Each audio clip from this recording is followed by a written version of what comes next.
An explosion caught on camera and causing a panic for people thousands of miles away as the ocean rose and rushed towards the west coast. Tonight, we show you what happened when a powerful volcano erupts in the middle of the Pacific Ocean.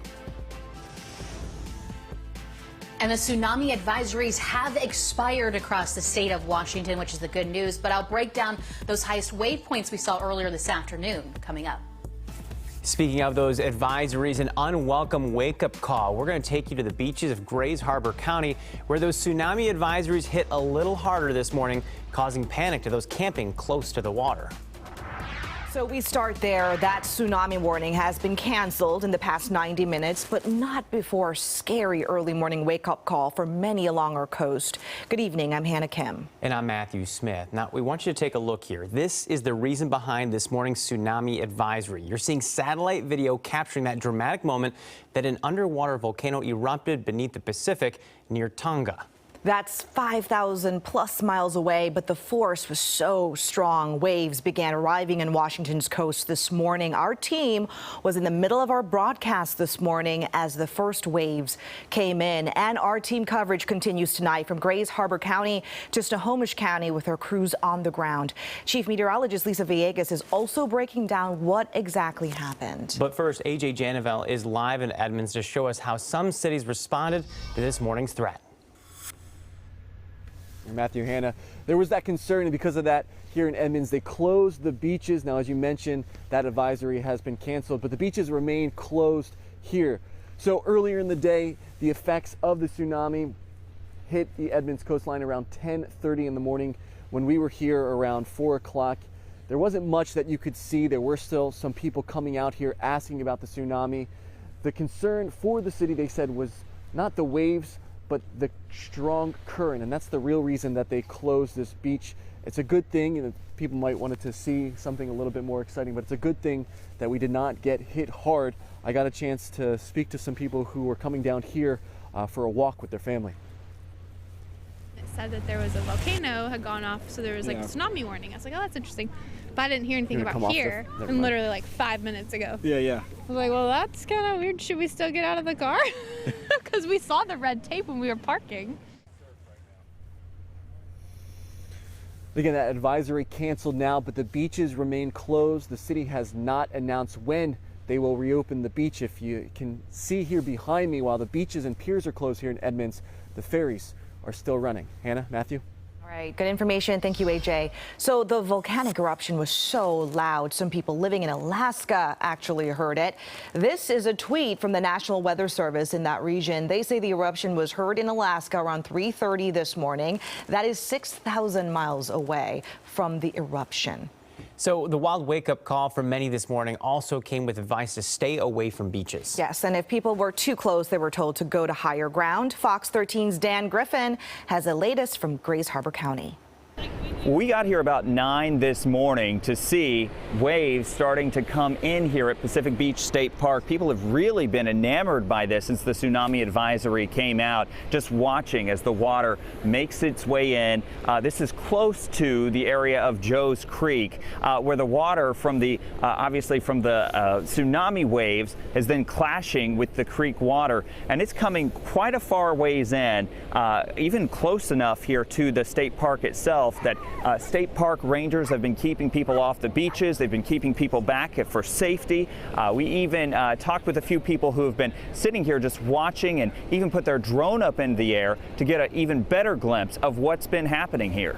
We had talked about seeing some storms this weekend. That was on his bucket list, and then all of a sudden it's like, oh, tsunami, and he's like, I don't know about that. That's maybe not my most exciting thing I want to see this weekend. And it all started this morning with a wild wake-up call for some people. We talked with a couple that came here from Olympia to camp in a tent. They actually got a wake-up call this morning basically saying, hey, you need to pack up your tent and you need to move away from this area, because they just weren't sure what people were going to be seeing when the tsunami advisory was issued. Take a listen to what they did as soon as they got that warning. We did it in 25, so we got our stuff and we moved. Now we're just kind of hanging out. Higher ground, we'll see. And you can see the water really starting to make its way closer here to the Pacific Beach State Park. This is not very far from the motorhomes that have been parked here for people wanting to enjoy their weekends. I also spoke with a woman. She says she was here for her anniversary weekend. They even packed up everything and moved their RV up inland to make sure that it was in a safe spot because they just weren't sure what was going to happen as well. Take a listen to what she said. That's just enough to come into the motorhome if you're parked close to the sand. And state park rangers and volunteers have been standing by, making sure that people are staying off of the beaches, making sure they're staying in a safe place. The one thing that's very clear here is people are enamored with this. This is something that they don't see all the time, and they're standing by and watching and taking plenty of pictures and videos. Reporting in Pacific Beach, Dan Griffin, Fox 13 News. Thank you, Dan. And that tsunami advisory was sent to cell phones across Washington. In fact, many of you probably got that message. So you might be wondering, how did the timeline of events actually play out? Chief Meteorologist Lisa Villegas joins us now to break it all down. Yeah, that happened early this morning. We're talking about the volcanic eruption, right? In fact, the shock wave hit us right around 4:30 in the morning. And just to give you a perspective, I mean, we're talking about this taking place over nearly 6,000 miles away. It traveled 820 miles. I'm talking about the shock wave. And with it, we had over 400,000 lightning strikes when that kind of exploded, if you will. And that took place right around Fiji. But for us, this is the big impacts that we saw across our coast and across the strait. A look at the wave heights that we saw for areas like La Push, over about a foot, Nia Bay, nearly a foot, and just shy of really about a foot there for Port Angeles Westport. We saw about a half a foot of those waves passing through our area, and areas along the Oregon coast saw similar conditions. Their highest report was around a foot and a half. So pretty significant when you think about it. We were talking about the advisory that has expired that was really reaching around 1 to 3 feet. And in fact, areas across parts of the California coast saw over 4 feet. Now here's where that tsunami began. That's where the eruption took place, just outside of Fiji. Again, nearly over 5,700 miles away. Now, we no longer have that tsunami advisory in effect for our coastline. However, I mentioned this is still in effect for parts of the California coast. Areas like San Francisco saw over 4 feet of those waves impacting the coast. Now, speaking of our coastline, still watching for Pacific County. That's where we have that beach hazard still in effect until midnight this evening. Not in relation to the tsunami, but something I still want to watch out for, and still watching out from some strong currents that will continue to take place really just all along our coast. Now, in the meantime, I'm sure you noticed the fog. That is here to stay tonight into tomorrow afternoon, probably lifting right around 1 o'clock in the afternoon. But overall, that will continue to keep us a little bit cooler as well. And then I'm going to track some more showers that will return in our forecast later on Monday and into Tuesday. But I'll break down everything you need to know about your complete forecast coming up in the next 15 minutes.